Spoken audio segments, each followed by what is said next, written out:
Hello दोस्तों, नमस्कार। मैं परमार महेश कुमार तुलसी भाई, शास्त्री के ठाकर हाई स्कूल नांदौर का शिक्षक आपका इस चैनल पर हार्दिक स्वागत करता हूँ। अभी कोरोना का समय चल रहा है, तो ऐसे समय में पाठशाला में अभ्यास करना उचित नहीं है।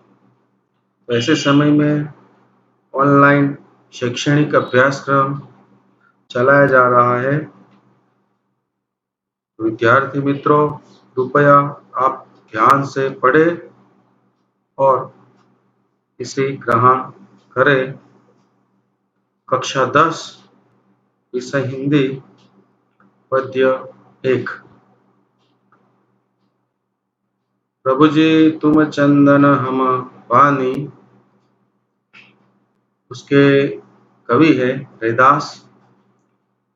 रैदास, उसका जन्म 1388 में और उसकी मृत्यु 1518 में हुई।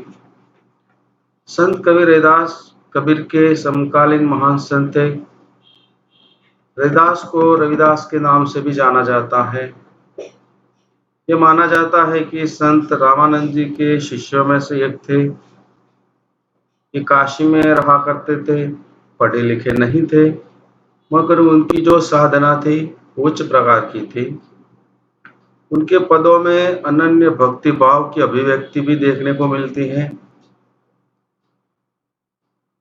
यहाँ संकलित जो पद है उसमें रैदास जी प्रभु के निकट रहना चाहते हैं और अपनी भक्ति के द्वारा प्रभु के पास रहना चाहते हैं।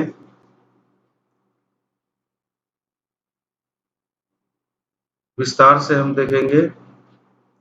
प्रभु जी तुम चंदन हम पानी, जाकी अंग अंग बास समानी। प्रभु जी तुम गन बन हम मोरा, जैसे चितवत चंद चकोरा। प्रभु जी तुम दीपक हम बाती, जाकी ज्योति बरे दिन राती। प्रभु जी तुम मोती हम धागा, जैसे सोनहि मिलत सुहागा। प्रभु जी तुम स्वामी हम दासा, ऐसी भक्ति करे रैदासा।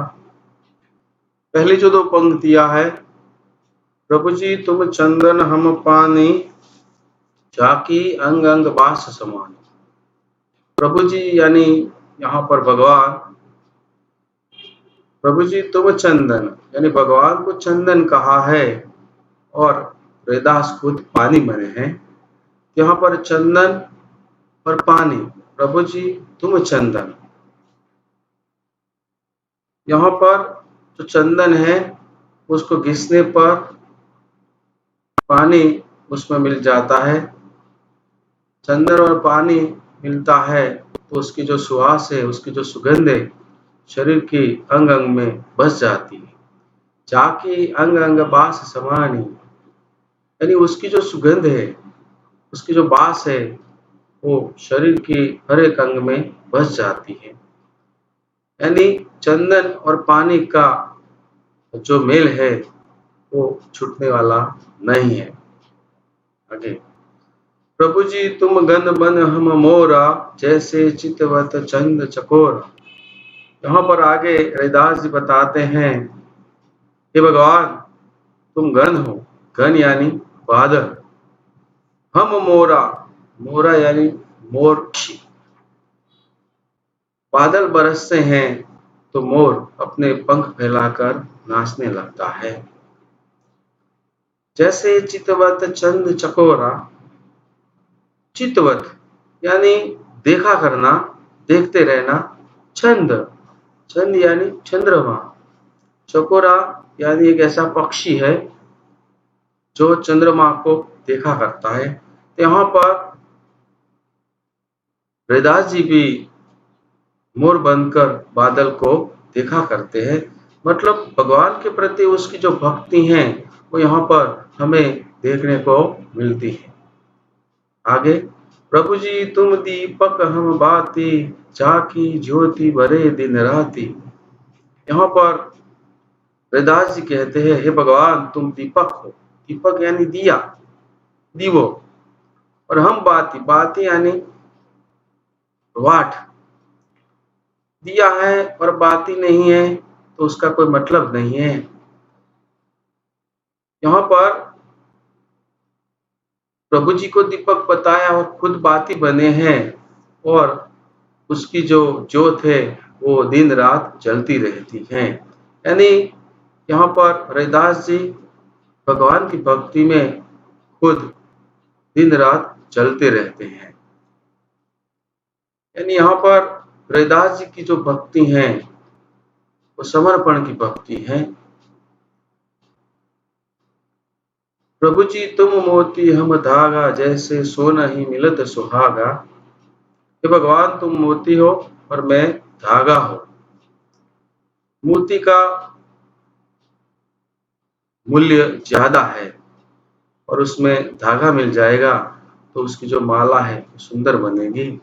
यहाँ पर रैदास धागा बनते हैं और भगवान को मोती बताते हैं। मोती और धागा मिल जाते हैं तो कैसी स्थिति बनती है? जैसे सोना ही मिलत सुहागा। सोना ही, सोना ही यानी सोना, स्वर्ण, कनक। मिलत यानी मिलना। सुहागा, सुहागा यानी एक ऐसा खनिज पदार्थ है जिसको सोने में मिलाने से सोने की जो चमक है उसकी जो कीमत है बढ़ जाती है। तो इसी तरह मोती और धागा मिल जाते हैं तो मोती का भी महत्व बढ़ता है और धागे का भी महत्व बढ़ता है। आगे, प्रभु जी तुम स्वामी हम दासा, ऐसी भक्ति करे रैदासा। यहाँ पर अंतिम दो पंक्तियों में समर्पण का भाव है, दास्यता का भाव देखने को मिलता है। यहाँ पर रैदास जी प्रभु जी को, भगवान को स्वामी बताते हैं। प्रभु जी तुम स्वामी, स्वामी यानी मालिक, और हम दासा यानी मैं दास हूं। दास यानी सेवक। भगवान को स्वामी बताते हैं और खुद सेवक बनते हैं। ऐसी भक्ति करे रैदासा। रैदास जी ऐसी भक्ति करना चाहते हैं। यहाँ पर ये जो पद है उसमें रैदास जी कहते हैं, प्रभु जी मैं हर हाल में आपके निकट रहना चाहता हूँ। आपने देखा भगवान और भक्त का जो मेल है, यहाँ पर रैदास ने अलग अलग प्रतीकों के द्वारा समझाने की कोशिश की है। चंदन, पानी, घन, मोर, दीपक, बाती, मोती, धागा, सोना, सुहागा, स्वामी, दासा, इन प्रतीकों के माध्यम के द्वारा रैदास जी अपने जो प्रभु है उसके निकट, उसके समीप रहना चाहते हैं।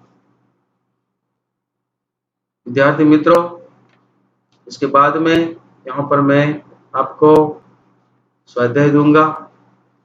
ये वीडियो पूरा हो जाए इसके बाद में अगले वीडियो में मैं आपको उसके थोड़े से प्रश्न दूंगा, उसके जवाब आपको देने